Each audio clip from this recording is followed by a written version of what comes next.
interesting story about people not getting their way. Also hit the timeline late yesterday. I'm not sure if you guys know who Skip Bayless is. You guys know who Skip Bayless is? Let me bring him over here for you. Hold on, let me bring him over. All right, so Skip Bayless is from that show that Fox, let's say it was Fox Sports, had a whole show about, well, basically him and Shannon Sharpe arguing. And the reason why I was hesitating on saying Shannon Sharpe's name is because I feel like this might be, in a way, a plot employed to come after Shannon next. I smell that, and I'm gonna get into that in a second. But I like Shannon Sharpe, and I really appreciate what he's done for podcasting and what he's doing over here on YouTube. And I would hate for him to get brought down in some goofy stuff. But honestly, that's kind of what's been going on for the last couple years in celebrity world. So we may not be able to stop it. I don't know what the full motive behind it is. It does have some really sticky places in it. I'm sorry. It's got some sticky places in the story, okay? There's definitely some sticky places in the story. But I'm telling you right now, I feel like they're going to come for Shannon, and they had to find their way in through whatever beef was going on that he and Skip Bayless had a while ago. And so I'm going to get into this. Basically, this lady over here on the left, I guess that's the left on y'all's side, her name is Miss Faraji. Miss Faraji's a hair stylist, and at some point apparently was Skip Bayless's hairstylist. And she has basically said that he offered her money for sexual favors. But there was a lot more to the story, and I'm going to get into the actual document.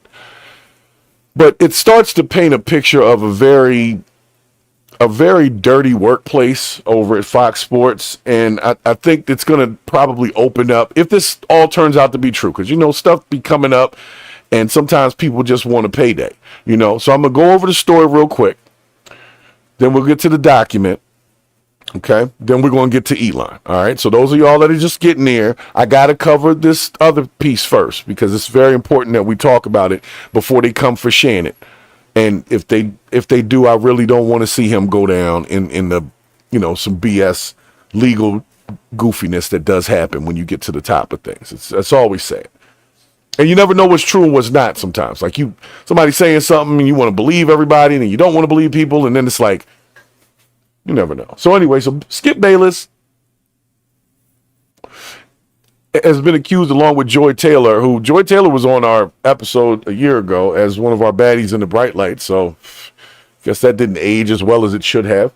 But she's basically assessing that they created like a toxic environment. It's a long lawsuit, but I'll get to the meat of it real quick. So she's saying she was forced to endure misogynistic, racist, and ableist workplace where executives and talent were allowed to physically and verbally abuse workers with impunity. So if you hear what that phrase alone does not say Skip Bayless by himself. You understand what I'm saying? Skip Bayless is indicated. Skip Bayless's name is going to come up in this thing that we're starting, but she immediately, the whole thing is about the environment. So there's a lot of people that work there, including Shannon Sharpe. We're going to get into that. So it says that when Ms. Faraji and others came forward to do the report on the wrongdoing, instead of addressing the concerns, Fox retaliated against them, while the perpetrators and those who protected them were inexplicitly promoted. So you hear the vast swath that's just been placed over the amount of people that she's talking about here. So Skip Bayless is indicated, Joy Taylor is indicated, but I think there's a much larger group that she's trying to reference, and that's where I worry about Shannon Sharpe. Because him and Skip were real close for years, and that was during the time of that show. And I would be kind of weird to think that Shannon might not have known or seen something that maybe he didn't report, or I don't want to assume anything. I'm just saying it's real close. You see what I'm saying? Like that's real close for this to be the environment and Shannon to not somehow be dragged into this lawsuit. So let me continue. And make sure you're hitting the like button. Thank y'all for coming in. I know it's a little late on my normal morning show, so we got a few less folks, but we got enough folks to let the algorithm know that we're here. Make sure you're hitting those reactions. Make sure you subscribe. Make sure you jump in the chat, okay? We're going to continue this story here. So this is Miss Faraji, and she basically is alleging that the executive, Charlie Dixon, used his influence to promote Joy Taylor, which is like the first part of the lawsuit. And she's basically saying that Joy Taylor was sleeping with this dude and he was promoting her because of that, which makes it an uncomfortable workplace. So she wasn't saying that there was some unconsensual thing going on between Joy Taylor and this Mr. Dixon guy, but just that was how Joy Taylor got to where she went to. And a lot of people have said that over the years. Like, I forgot what she was doing before she was on Fox Sports 1, but it wasn't sports. And so they figured she might have slept her way to the top. And this kind of goes along with that. So whatever. You know what I'm saying? I'm not mad. I mean, I'm not going to say I'm not mad, but that's not against the law, so to speak. So the lawsuit claims that Joy Taylor became hostile towards Faraji after they ended their friendship in 2021, after she mocked her Persian heritage, called her a Persian bee, and her humming, which was a PTSD coping mechanism. Now, I don't know if you guys have been around a person that just be randomly humming and singing. It can get annoying. So depending on what she said in reference to that's not against the law either. So, okay, let's keep going. So Faraji's a single mother. Why did they have to identify that? Also alleges harassment from other high-profile figures, including Skip Bayless, who she said made advances towards her, such as lingering hugs after each haircut, putting his body against her own, pressing against her breast. Okay. Now, I'm no hug expert, guys, but if I hug a female, and unless I do the back, like when you lean back type hug, unless you do that, there's going to be a pressing of the upper body to the other person's body. I think that's a little bit of a stretch, but okay. Let's see what else we got. So she alleges that Skip Bayless offered her $1.5 million to have sex with him. She said she would try to deflect by pointing out cameras and potential cancer diagnosis in her left ovary, but her objections weren't respected. Okay. Bayless made another advance. She said, Skip, stop. You have a wife. Aren't you a Muslim? He said to her, doesn't your dad have 3 or 4 wives? That's cold. She responded, her father is dead, and, whatever. Okay. All right. Let's see here. All right. So what happens here is after Undisputed was canceled in August 2024 and Skip Bayless left Fox, Faraji, the lady who's suing, was allegedly unemployed and told that her services were no longer needed. So after the investigation, they said that they could only afford to have one hairdresser, and she thinks that was retaliation. Okay. Well, at this point, they had already lost Skip and Shannon, so I don't know. Their money might not have been as good as it was. So at this point, she seeks justice. The suit continues to say that she, Mr. Dixon used his position of power to coerce women into having sex with him. Man, this story sounds familiar. And he didn't immediately fire her, but basically, after Joy Taylor and Faraji had a falling out, only to appease Mr. Bayless by providing him with a plaything. Okay. Despite Miss Faraji being an excellent hairdresser, I don't know, man. This is an interesting one. Despite Miss Faraji being an excellent hairdresser and continuously being requested by talent, she was shrunken down to how much she could appease Mr. Bayless, and once Mr. Bayless was gone, so was her job. So she's been unemployed since Skip Bayless left Fox. And I think she sounds upset about that. I would be too. I mean, if you haven't had a job in a couple of years, but is that the reason for the suit? because she hasn't got work since? I don't know. I'm just saying it smells a little bit. Just a little bit. It stinks a little bit. So Fox says, they take these allegations seriously, and they're going to do a pending litigation and all that kind of stuff. So I'm going to bring the document up because I had to read through the complaint because I'm like, you know what?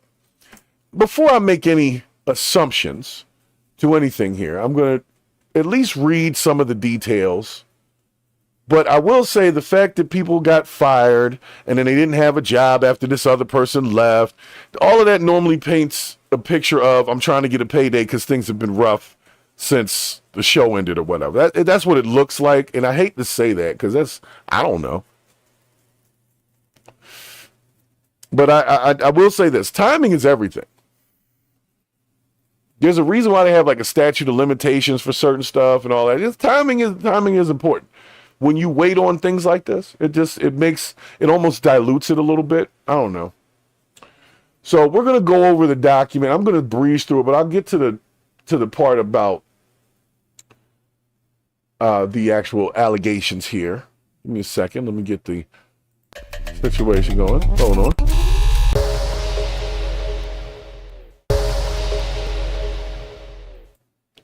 All right, so here we go.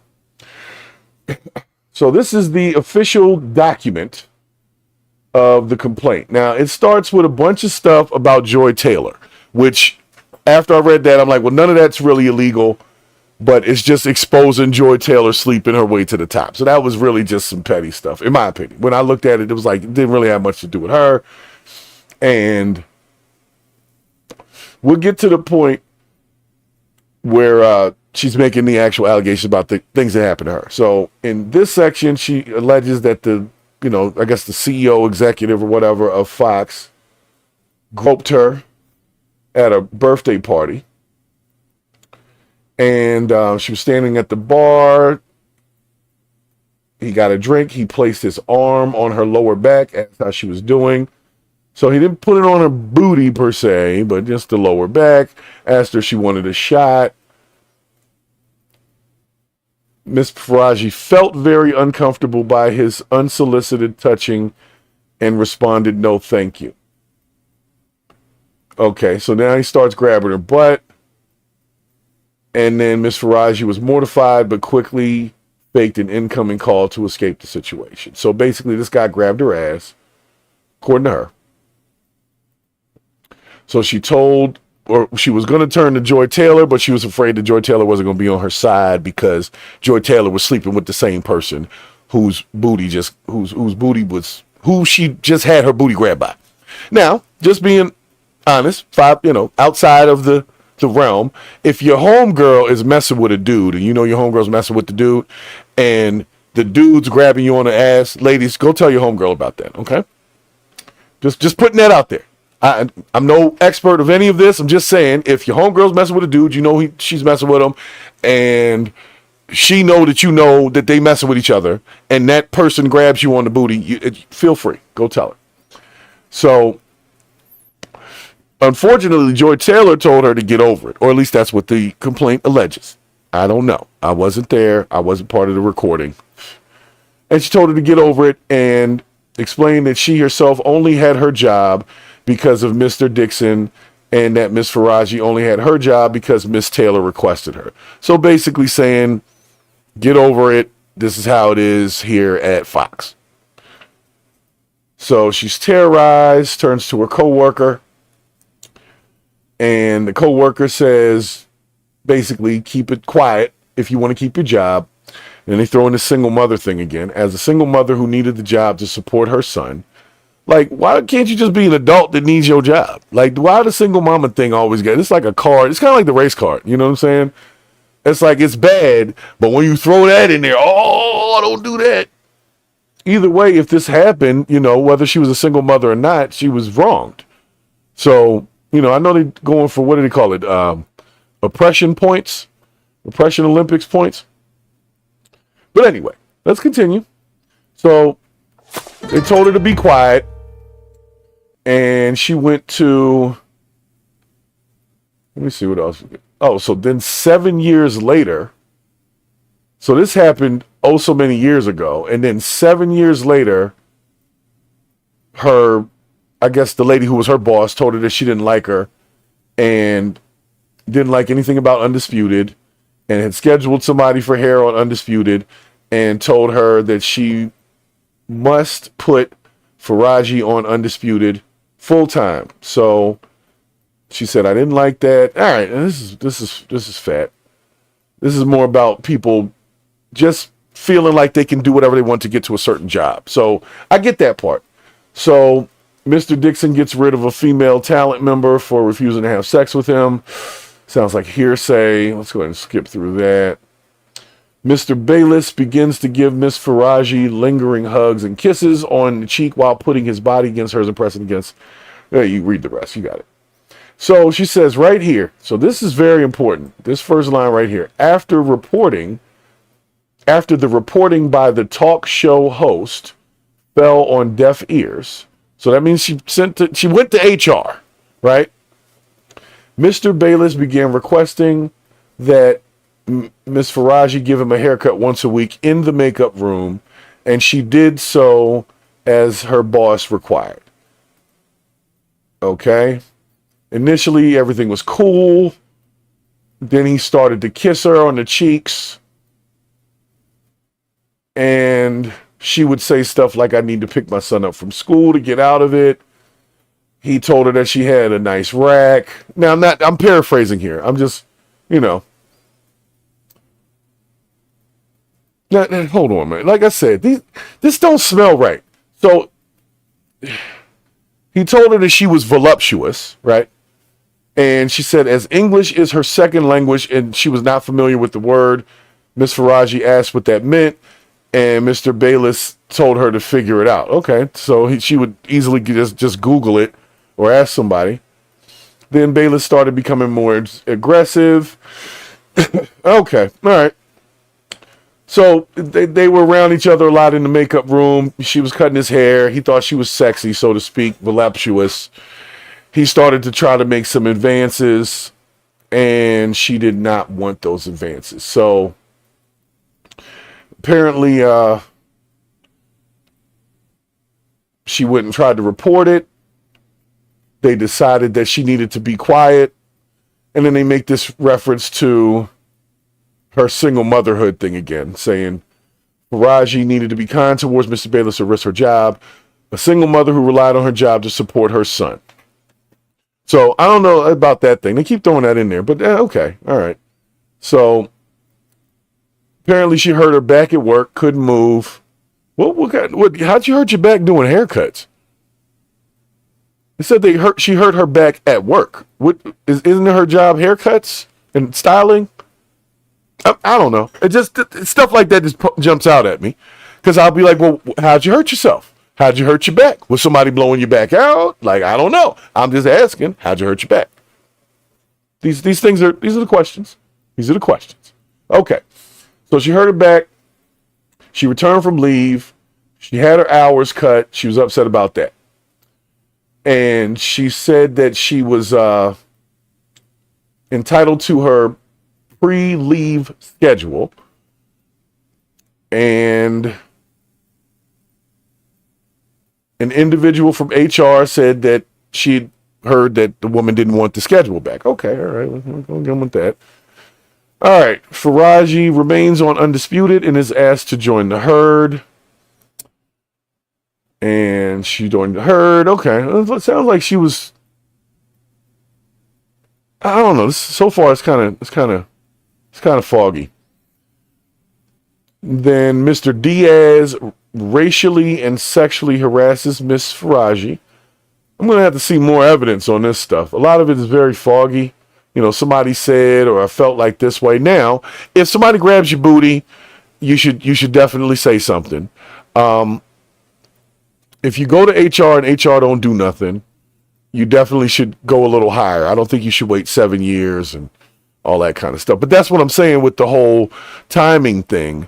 I understand that she's a single mother and she needs her job, but if she's really, really good at hairstyling, she could have had her resume floating around. You know what I'm saying? And she was like, yo, you guys see how Skip Bayless's hair don't move? That's me. And she could have floated her stuff around and probably just got another job. That's just my opinion. This is opinion only, okay? I don't know what happened. I'm just saying, if you're really good at what you do and your job as a hairstylist and you're already known for doing Skip Bayless's hair that does not move, then you could probably put that on your resume along with a picture of Skip Bayless's hair and somebody will hire you for a job. So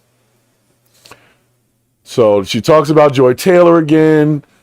She talks about Mr. Diaz, who was supplying cocaine to numerous Fox employees and talent, even after an incident where he removed his pants on live camera. So Mr. Diaz apparently was into some goofy shit and was getting everybody coked up and stripping down to his pants. Now, this sounds like something that could be corroborated if it's an on-camera thing. So this might be a thing. This isn't his fault. So, okay.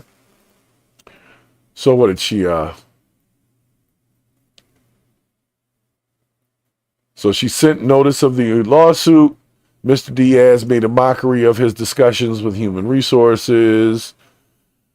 Said that Miss Faraji was stupid. That's not necessarily against the law. Then here comes the Joy Taylor thing. Miss Taylor again uses her sexuality to get on the show. And she brings in Emmanuel Echo, which is another one of the executives. So she's putting Fox on blast more so than anybody else, and definitely Joy Taylor for sleeping her way to the top. But we all know that legally sleeping your way to the top isn't necessarily against the law. Now, there might be some things that change, like with the officer in New York when he was hooking the lady up with overtime that she didn't earn or something like that. And so there's some liability there. Okay, I'll give them that. But this one, I don't know. So far, I'm not all the way in. Right now, it just seems like more of about Joy Taylor being able to do this stuff and kind of get away with it, and this lady sort of being in the background, getting her booty grabbed by the same people that were messing with Joy Taylor.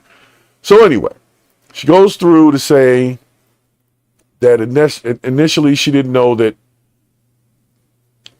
who Emmanuel Echo was, but let's see. Hold on, let me keep reading. I'm sorry. So she's saying that she told Joy Taylor to not sleep with both of the guys at the same time. All right, let me keep going.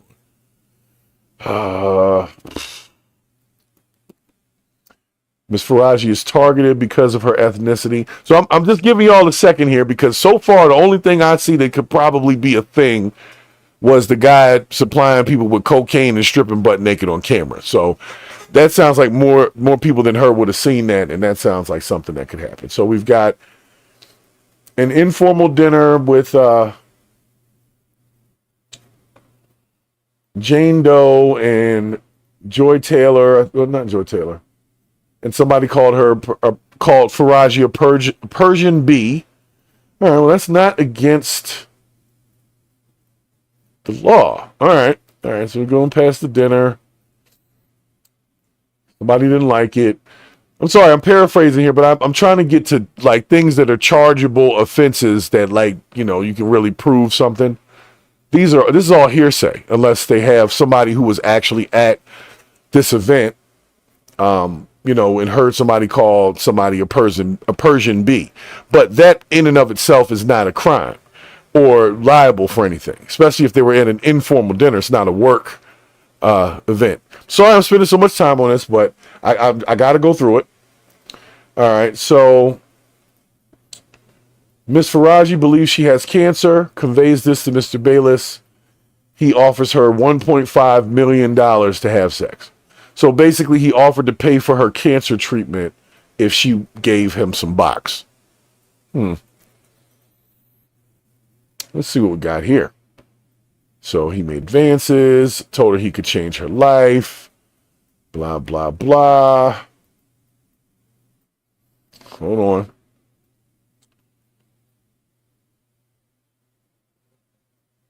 Now, right here, hold on. So she told Mr. Bayless about the situation, thinking he would take pity on her and cease his advances. Instead, Mr. Bayless told her that he wanted to be with her. Okay. Miss Faraji panicked and began rambling that there were cameras everywhere. Okay, so that means some cameras captured this? Maybe. Okay, cameras everywhere. That she has a child. Here we go with the kid again. And that she does not want him. Mr. Bayless then grabbed her hands and began kissing them and offered her $1.5 million to have sex. Miss Faraji made an excuse to leave. This sounds like one of those like romantic novels or whatever, right? He made another advance a week later. She told him, Skip, stop, you have a wife. He said the thing about her being Muslim. And doesn't her father have a few wives? And then she says her job is threatened. Mr. Bayless texted Miss Faraji, I'm good today, meaning he didn't want her haircut no more. He didn't want her haircuts no more. He said he's not comfortable around her. And so she went to see him because he didn't want to come get some haircut from her. And then he accuses her of having sex with Shannon Sharpe. So right here is where I start to get to some fogginess. Okay? Why are you bringing up Shannon Sharpe at all? When up until now, there was no mention of Shannon Sharpe in being involved in anything at all. So why would he think you're sleeping with Shannon Sharpe? Did he see you around Shannon Sharpe? Was you hanging with Shannon Sharpe? Were you having meals with Shannon Sharpe? Like, what? Why is this going to now lead to what was she doing around Shannon Sharpe that he would even think whatever he's thinking? Or did that actually happen? Did she have sex with Shannon Sharpe? I don't know. I'm just saying, when somebody comes into a room and the day before y'all was cool and now today they're accusing you of sleeping with a particular person, it's normally because they've seen or heard some information that made them think that. I'm just saying. I wasn't there, but that's how a lot of those things play out. So, let me see. He wanted her to come to the car. So the only thing they have in the text is the I'm good, and that he's not comfortable coming down there. Same stuff, even worse. If you're distracted, I'll wait until Monday, but I can't keep doing this.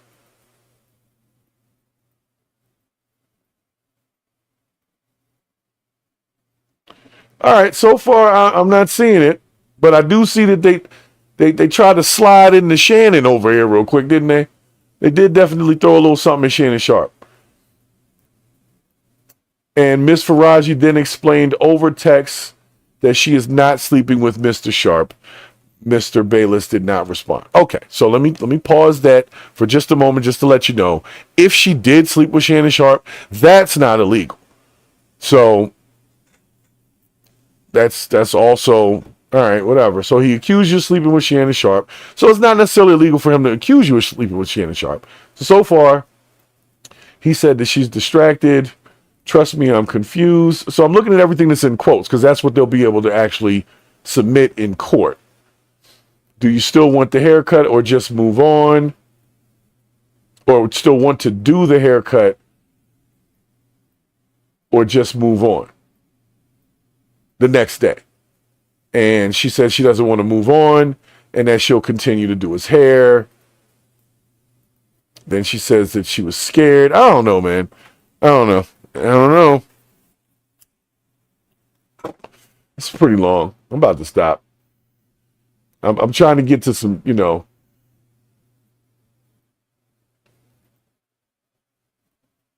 we go with the Shannon Sharpe shit again. Hold on a second. Let me back this up. What is this? Why do they keep mentioning Shannon Sharpe? Well, we all know Skip Bayless was a little jealous of Shannon Sharpe. We all know that. So I guess maybe he thought Shannon Sharpe was knocking it down and he was jealous, thinking that he couldn't hit it because Shannon Sharpe was doing so. Which, if your boy's knocking her off, why do you want her anyway? You know what I'm saying? Just back off, Mr. Skip Bayless. Come on, Skip. Skip. Come on, Skip. Come on, Skip. So, let me continue.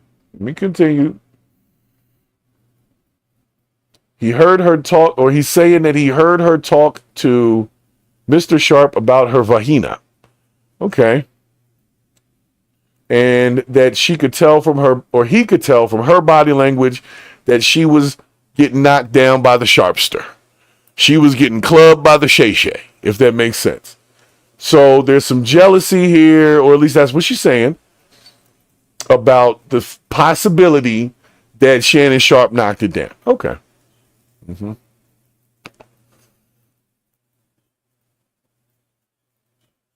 All right, Bayless came to the room for his haircut. Right here, Mr. Bayless knew that the makeup room was always recorded and clearly states this room is bugged. Okay, so that means that whatever she's talking about, they should have recordings of that because they were in that room all the time doing all that. And basically, he was upset that she was nice to Shannon Sharpe. And I don't know. I'm about to get off of this one. We're going to have to see how this play out. Yeah, we're going to have to see how this one play out. But for anybody that doesn't see it, there's definitely a lot going on with this woman's allegation. It's 42 pages. I'm at like 15, and I am through because I can't take too much more of the hearsay. Here's the thing. If Skip Bayless offered you $1.5 million, that's its own thing. If the environment at Fox was sleeping your way to the top, that's its own thing. I don't really. It's a civil suit, right? So I don't know, man. I'm gonna move on. I'm gonna move on with that one. We'll see what happens. I don't know what did or didn't happen, but it just seems interesting that they keep bringing up Shannon Sharpe, like Skip Bayless was jealous of Shannon Sharpe, and I know Skip Bayless was jealous of Shannon Sharpe. So that kind of sounds like a conversation that would be had, but if you have that kind of conversation with your haircut client and you're not comfortable with that, if you're doing all this haircutting and you're real good at what you're doing, I would just think, the easy way to do that would be to get up out of there. I don't know. Maybe that's just me. The easy way. That's just me. But just for the ones that want to take a look, if you don't know who Miss Faraji is, I will give her to you here. Hold on a second. I got a pretty good side-by-side for those that were actually interested in a full-blown pick of her. Okay? So, there you go. That's her. That's Miss Faraji. She's a Persian and something mix, and she is apparently the best hairstylist that ever existed. And because of that, she should have been allowed to continue her job at Fox Sports 1, cutting hair. So for all the haircut, all the barbers, stylists, everybody out there, if you're getting groped while you're getting haircuts or giving haircuts and stuff like that, you might want to just find another client. I don't know. Not trying to be heartless.